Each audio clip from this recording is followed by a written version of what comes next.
Hi there, it's Gabriele Nicolet from SpeechKids, where we teach little kids to talk and help parents understand their little kids. And today I'm so excited to be talking to Terryl Rosenberg. Terryl is a pediatric physical therapist, and I'm going to let her tell you about her experience working in early childhood. So Terryl, welcome. Thank you. Thank you so much for having me be here with you today. I began my career in Canada in adult neurological rehabilitation, and then within a few years, going to the early 80s, we started to be allowed to go into the NICU, and in those days, children with cerebral palsy would have what Dr. Donald Sutherland, may he rest in peace, would call birthday surgeries, and these kids would have surgeries every year. Now, children with CP, if they do have orthopedic surgery, it's generally done in a single event. So that was how I kind of started in pediatrics, but my background was always working in rehabilitation on teams. And from the very start of my career in 1976, I have worked with speech therapists and occupational therapists and been on teams where there are psychologists and developmental doctors and PM&R doctors. And it has been a wonderful experience to learn about the whole child. One of the things that I love about the way that you operate is this whole child kind of mentality, which is, it's not just about, can you walk or can you talk? It's like, can you, the child, right, function in your environment? Right. But it can be a little tricky sometimes to know, particularly in early childhood. It can be tricky to parse out, like, what's going on? Who do we need? What's the first professional that a child should be seeing? And so can you talk a little bit about babies in particular? I feel like sometimes it's obvious when they need a physical therapist, but when might it not be so obvious that they need a physical therapist? I think that if we look at the early intervention models, oftentimes there can be a physical or occupational therapist that will do the motor evaluations, in the realms of fine and gross motor. There's usually a speech language pathologist or the educator that might always be present for those. And generally, I think that they make their decisions based on what is the baby's greatest need. If you have a baby that is having more problems with feeding, you might sort of more look in the direction of what an occupational therapist might have to offer. If we're looking at motor concerns, I do think that there is, if you have a skilled practitioner with infant motor development, that an occupational therapist or a physical therapist can equally provide the support, if you will, that that child might need up until a certain point. And then once we start getting into the pulling up to stand thing, I think that that does fall into the domain of physical therapy, because gait acquisition and gait walking is clearly something that's in our Practice Act. And I would see that as a child gets to be a little bit older, again, if there are behaviors or there are things that I think that it would be a good idea to have an occupational therapist further evaluate the sensory system, then that's certainly something that I welcome. As a routine, if there is no OT in the picture when I jump in, I will always do a sensory profile, because it is helpful for me in the moment, knowing that that sensory profile could look completely different in 3 weeks from now. It's not a standardized test, but it does give me a sense of where that baby is at, and it gives me some language to be able to work with the mother, and it also gets me to a place where I begin to understand what do I need to address more? Are they afraid of movement? Do they not like when their head moves in space? Do they not like loud noises? Are these things interfering with their motor function? And I think from the sensory profile, I can can derive that information. So I do think that there is a period of time where whether it's an OT or PT working with a baby, if there's skilled practitioners and you're partnering, with a speech language pathologist, I think that, we can equally serve the child well. But I think at some point you do part ways. And I guess the big thing is at the end of the day, a physical therapist is, in our practice, we treat gait, and so that I would say is in my realm. And then as we move on and get to the prehensile and the pre-writing skills, that's not my wheelhouse. That's handwriting is entirely in the realm of an OT, and that's a boundary that I would personally never cross. That's so interesting. So my daughter, when she was quite young, I noticed something was going on, and she would sit there like this, and then she would scooch her legs. She would sit like in a, Baddha Konasana, like bound ankle pose in yoga. And then she would sort of move her legs, and she was always completely upright. And I took her to a physical therapist because she wasn't pulling to stand and she wasn't walking. And so what you're talking about is super interesting in terms of just the crossover between, because the PT put her into a number of things and said, I can teach her to walk, but she's got some underlying sensory issues going on. So we need to get OT involved as well. And so for a little bit, she saw both. She saw the OT for the sensory. She had quite sensitive hands and feet. And then she saw the PT to walk the stairs and do all the things.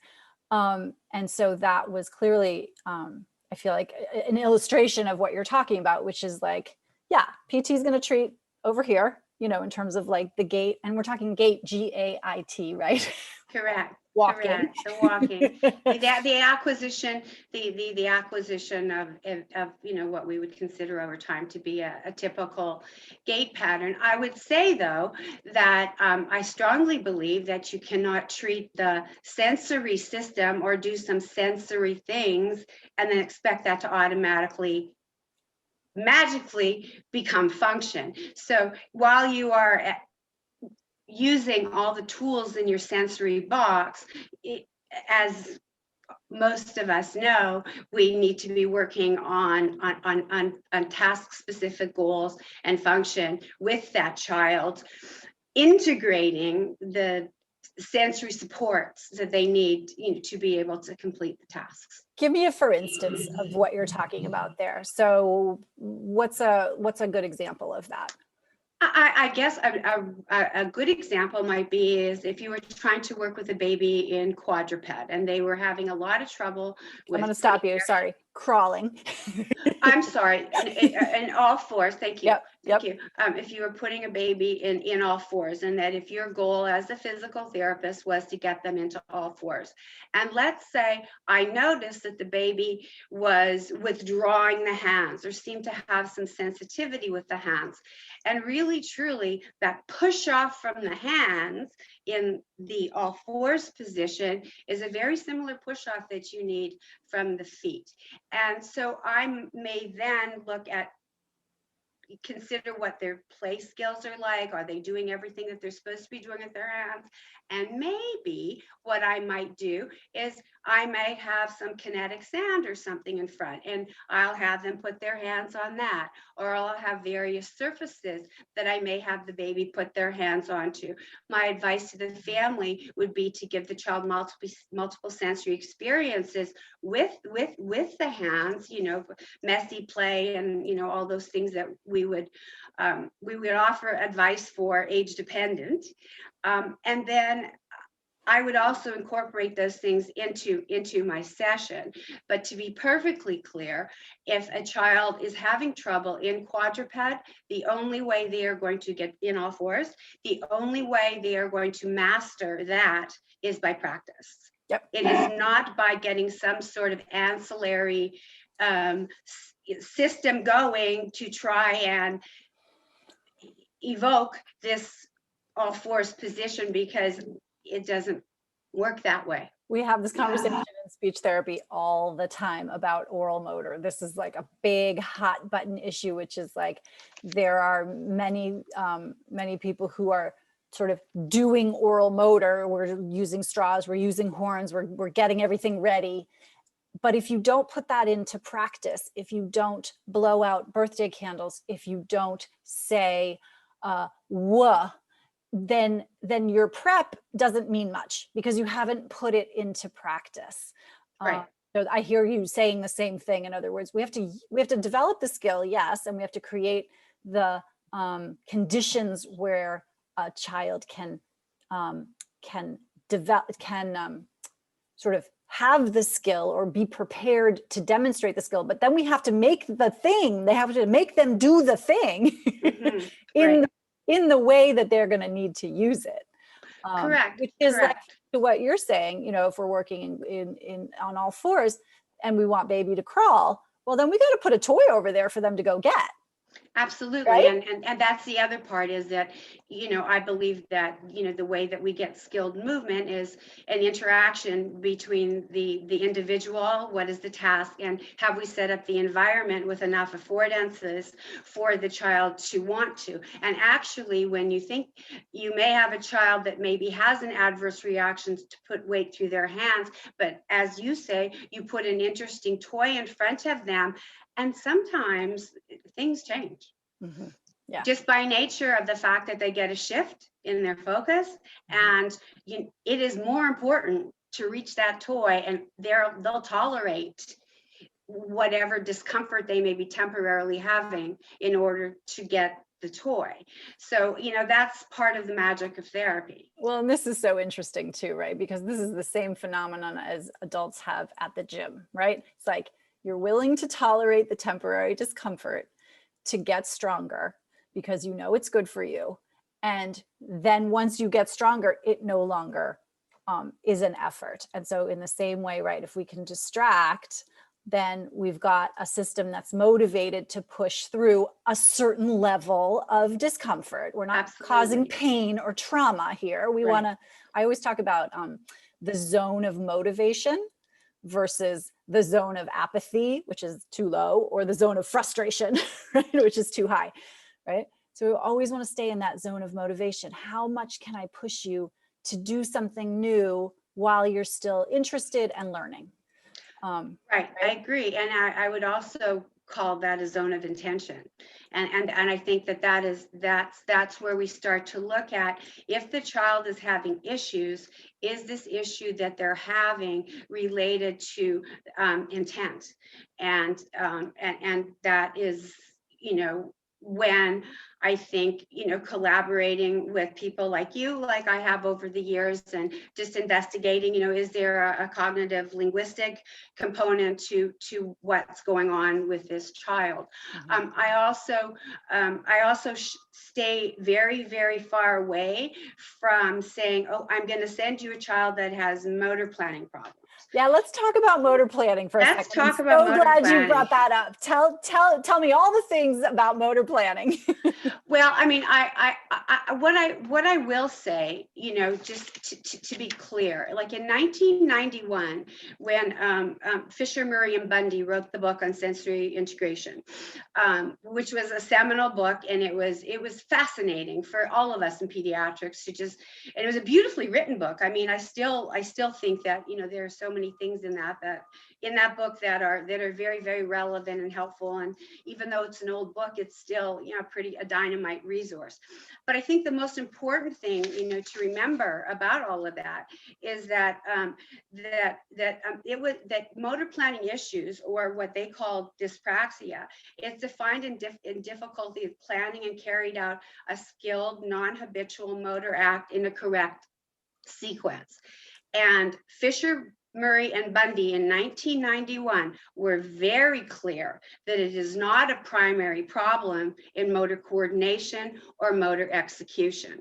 And that is where I think we get a little bit fouled up in terms of our communication with the professionals that we work with. Because if you were to say to me, oh, Terryl, I'm going to send you a child that has motor planning problems, I get no picture in my head, because I don't know, are you talking about, is your motor planning with their breathing? Is it with the respiration?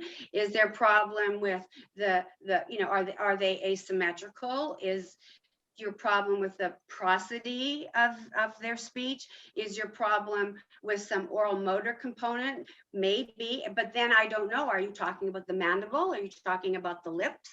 And it's just the explanation of where you may feel that the child is having difficulty in the execution of the motor act, that are things that we all need to solve together, and to be very clear that muscles are important, and that not all babies can activate their muscle units, as and strength is all about the more muscle units you activate, the stronger you are. Is muscle tone stopping them from doing that? Is it a sensory underlying thing? Do they have low muscle tone?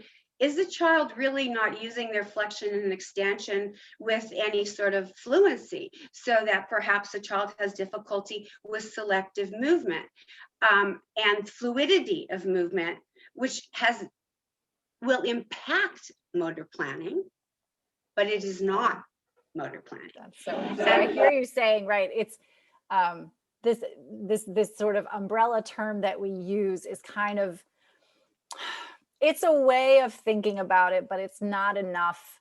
It doesn't give you or me, for example, enough information to know, where do I start treating? How do I address? Because if the problem is, activation of muscles that need to be working, and I don't have the ability to activate those muscles on purpose, then that's where I have to start. Right. Yeah.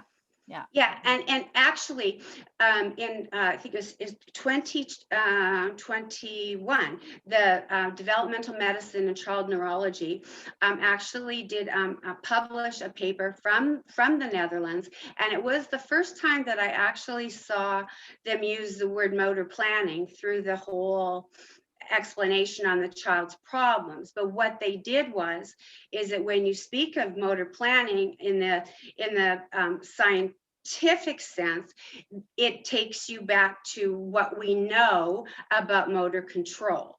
And motor control involves a lot of things, including things like sequencing and timing and balance, coordination, and here's the big one: executive function. Ooh. Right? Your intention, your attention, your inhibition, your processing or reaction time, your attention to the demands of what the tasks are, the need to understand what's relevant and not relevant in the environment. And there's a peer-reviewed open access scientific study that is going on right now. It's called Learning by Moving. And it talks about, they have 732 children so far. And what they have determined at this point is that gross motor skills are related to visual, spatial, working memory, and response inhibition. Oh, wow. Which makes perfect sense to me, because the neural networks for gross motor and executive function are the same. They're frontal, parietal, and motor cortices, and the cerebellum and the basal ganglia, and all of those things are involved in executive function. Yeah, it's only a cross-sectional study, so they weren't able to make direct causal relationships.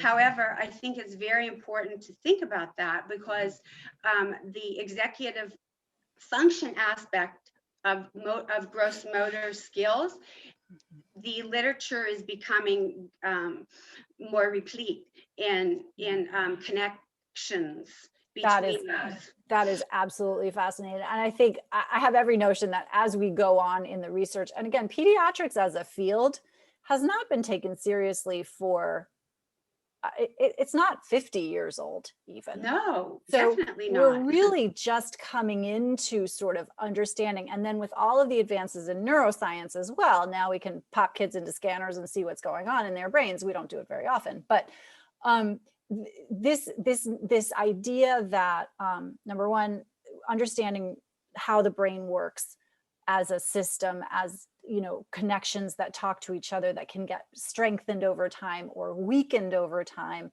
that whole theory, that whole way of thinking is really starting only now to inform sort of what you and I are doing Right. when we're in a session. So I think we're going to leave it there, because now my brain is like, whoa. Right. And so Right? now I think that when you and I are working together on a patient, Yeah. I think we need to discuss some of those components, Yeah.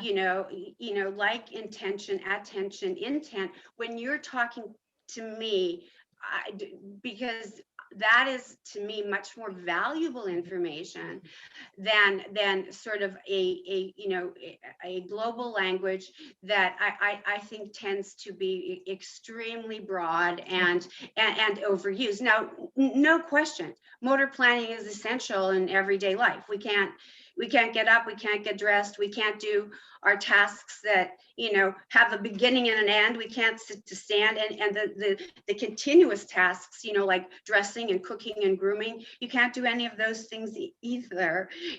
So motor planning is essential. However, I think what we need to do is really think about what goes into the task demand of motor planning and what systems contribute to that, and maybe share that with each other rather than this blanket statement that I know that when I'm told that, I know the child needs help. I just want us to be more descriptive. Yeah. This has been fascinating. We could go another half hour, but we're going to pin it here. And Okay. thank you so much for being here. Well, thank you so much, and thanks for all you do. You've just been a bright light.